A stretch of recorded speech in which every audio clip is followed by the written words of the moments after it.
Guys, I apologize for the shadow. We are making cashew chicken over rice tonight, and I am going to do a cook with me on that. So right now, what I'm doing is just cutting up my chicken. And with the chicken, I only use, with any meat, I only use a red cutting board. That way I know I've used meat on it, and I never cut my vegetables on the red cutting board. And then on this cutting board, I have our carrots, and I'm going to use my chopper that I got at Pampered Chef, I believe. Yes, I got that at Pampered Chef. It's very old. It's like probably 20 years old now. Whenever they first came out with it, I don't know, it's really old. And so I'm going to cut up my carrots with that, and then I'll show you the next step. Okay, so I got my carrots chopped up, and I've got my chicken chopped up. I just put the carrots right on the chicken because it's going in the same pan at the same time. And I will bring you to the stove and show you the next step. I used about, this bag was new, I used about 3/4 of it. So it's about a little over a cup of carrots chopped up. And one chicken breast, one large chicken breast. All right guys, the cast of this party is, of course, the chicken and, turn on my light here, the chicken and the carrots cut up.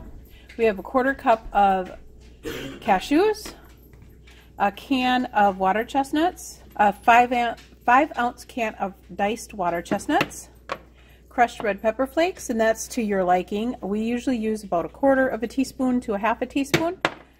Pepper, pink salt, garlic and ginger, an onion, a large onion, soy sauce, the low sodium, sesame oil. We have some Hoisin sauce here, and there's a tablespoon of that. And then a tablespoon of the chicken bouillon, and it is the Better Than Bouillon beef or chicken base. And that is it. I usually put some dried sweet bell pepper in here as well, a 1/4 cup, but I didn't have those. So you can add those if you want to, but you don't need to. It's really good with them, but it's good without them too. And I didn't have those, so this is what we're putting in today. I'm going to need cornstarch for the thickening agent as well. First is heat up your pan, and this had been heating up, so it is pretty darn hot.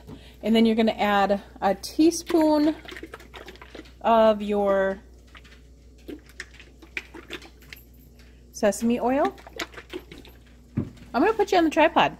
Hopefully you can see that okay. So I'm measuring out a teaspoon of sesame oil.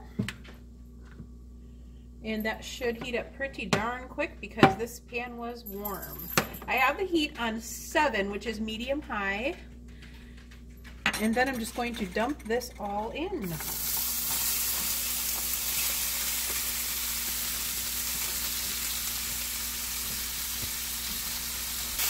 I said, this pan is pretty hot.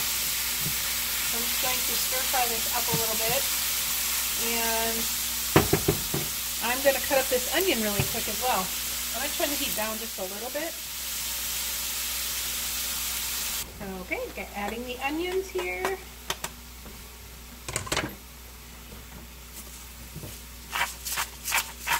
A little more salt on those onions.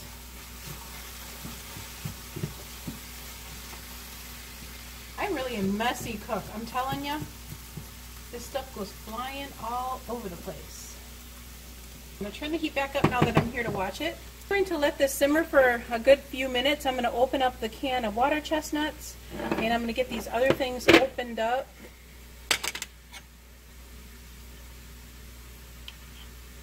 It's going to be a tablespoon of that. That's about a tablespoon. It doesn't have to be exact. So I can get all this stuff ready to go.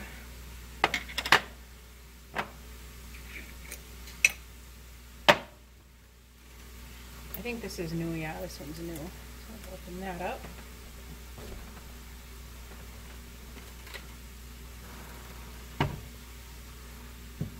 And this is starting to give off some liquid now. If it gets too dry, you can add some chicken broth to it. But it's looking good already. I turned the heat back up to 7, so medium high. If you're here watching it and you have your onion cut up already, I would leave it on 7 the entire time. I just had to turn it down just to cut my onion. I forgot to tell you we use chicken broth as well. And this is going to be about a half a cup to a cup. Okay, I'm going to put about a half a teaspoon of ginger in there, and I'm going to put 2 teaspoons of garlic, and we use like heaping because we like a lot of garlic. So 2 of those. I'm going to crunch up these cashews as well. I'm just going to use my chopper. I opened and drained the water chestnuts, and I'm going to add those right away.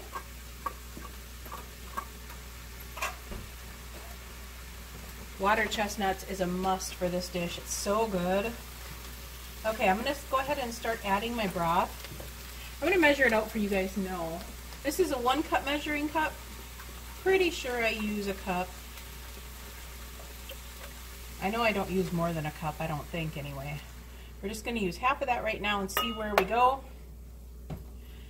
I'm going to go ahead and put in my tablespoon of Hoisin.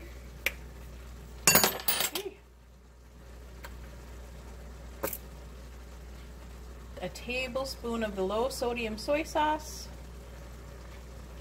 That's a heaping tablespoon. And we're gonna stir this all up. This is so good, you guys. One of our favorite dishes. Kind of just threw things together and just went with it.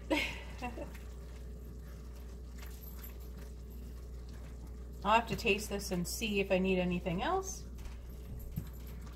And I'm going to let this boil down for a little while, and I'll let you know how long. I'm going to turn off the camera. Oh, you also want to add a half a teaspoon of red bell pepper flake, or crushed red pepper.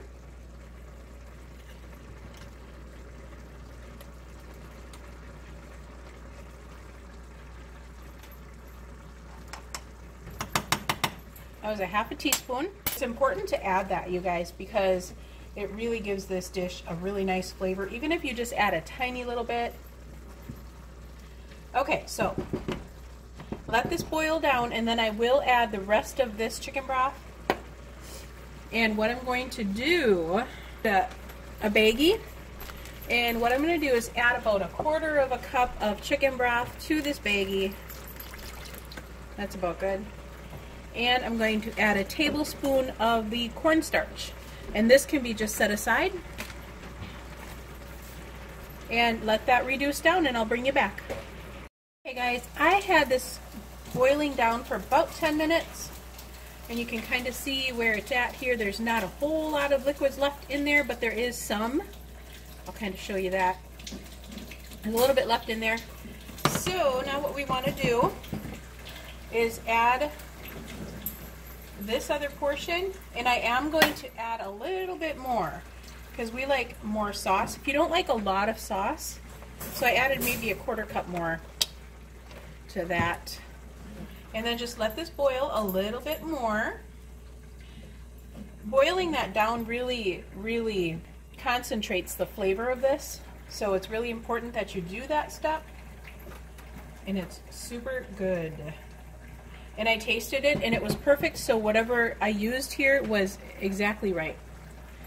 Now what we're going to do is, when that gets to a good boil, we're going to add this baggie. This has 2 tablespoons of cornstarch and a 1/4 cup of the chicken broth.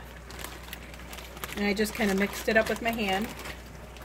And you will see how thick this gets. Hopefully it doesn't steam up my lens. Okay, so this has a nice boil. Now just dump this all in there and stir,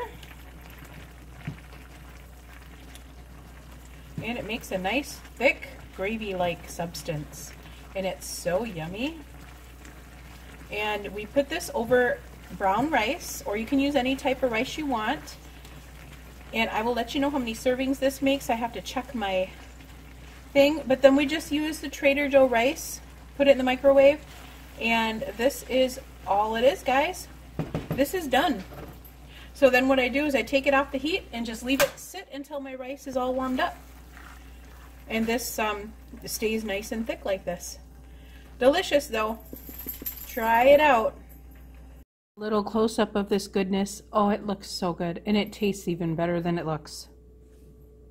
Okay, guys, here's the finished product. Rice, half a cup. I measured it out, and 3/4 cup of the sauce mixture. 4 servings that made with about 3/4 cup. I started with a half a cup each, and then I went up to 3/4 from there. I just kind of divvied it out after I put the full half a cup in. And because I wanted 4 servings, because that's what my recipe said. So that's what I did, is start out with a half a cup of it, and that's what it made right there. It is so delicious.